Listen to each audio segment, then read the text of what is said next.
July 4th, 1776. 56 men gather around in the Pennsylvania State House, with Thomas Jefferson bringing the Declaration of Independence. We hold these truths to be self-evident that all men are created equal, that they are endowed by their Creator with certain unalienable rights, that among these are life, liberty, and the pursuit of happiness. All 56 men signed the Declaration of Independence, with John Hancock being the biggest. To this day, life, liberty, and the pursuit of happiness still plays a strong role in our society. But what did Thomas Jefferson really mean when he wrote The Pursuit of Happiness? In today's world, people are still facing issues trying to achieve this goal, and one thing that causes this problem is a person's beliefs. Chapter 2. Culture. When we talk about the pursuit of happiness, what does it really mean? In the Declaration of Independence, everyone has unalienable rights, which should imply that everyone is equal, but this is not the case. One thing that connects these issues is a person's culture. Culture is the way of life for a particular group of people in society, which can include art, ideas, music, and food. This creates something called cultural identity, an identity that is perceived by you and others throughout your way of life. But this can cause an issue. If a person's culture is in the minority, people around them will not recognize their culture, and it can cause someone to lose their sense of belonging in society. I think culture can impact someone's life by teaching them what people are about.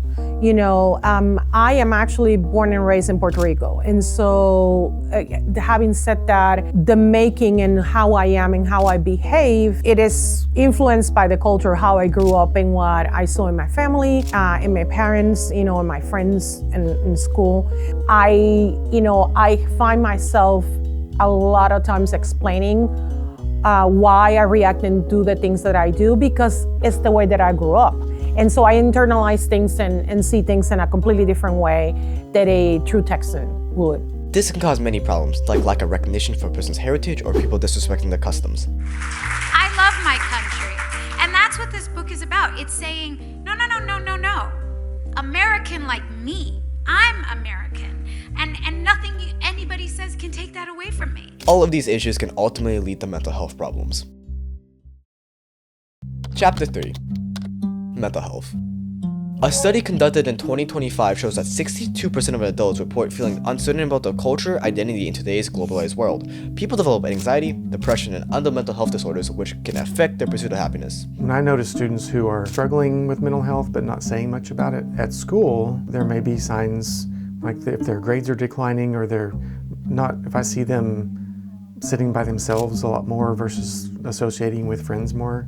And so some of those things we notice. There are other times a teacher or another staff member might just come and say, hey, I'm concerned about this student because they're just acting differently. Growing up in different cultures statistically and psychologically shows a difference in identity and mental health quality. People with different cultural backgrounds face problems like discrimination, which according to this graph shows a high percentage of people in each social group who faces discrimination in America. Homelessness, I saw trans women disproportionately affected by discrimination at every single stage of their lives. They have higher rates of poverty, higher rates of sexual abuse, higher rates of homelessness, and I can tell you, no trans person is trying to game the system to participate in sports. When the Declaration of Independence was signed, it was stated that everyone was created equal, but if we glance back in US history, this was always the case.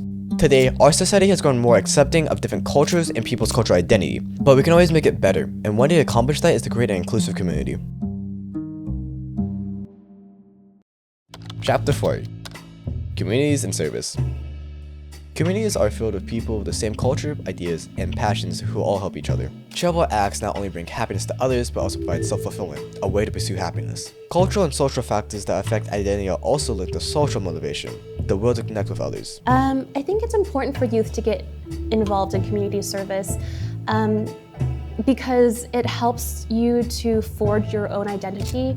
It helps you to be a part of something bigger than yourself. It helps you to feel like you belong. And I think it's really important from a young age to be a part of something bigger than yourself so that you learn how to look outward and see just kind of beyond yourself.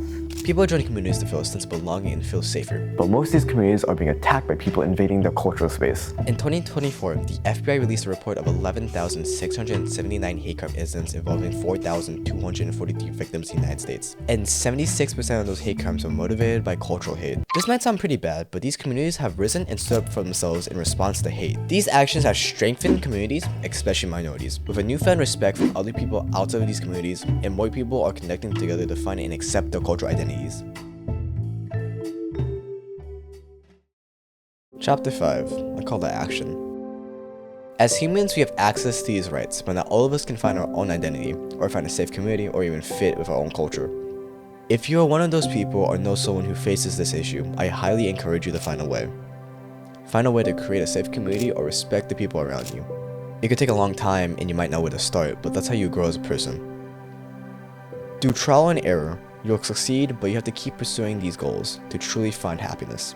So chase your dreams, take every opportunity that comes your way, and make those opportunities open to more people and more possibilities for everyone. Find your cultural identity in your pursuit of happiness.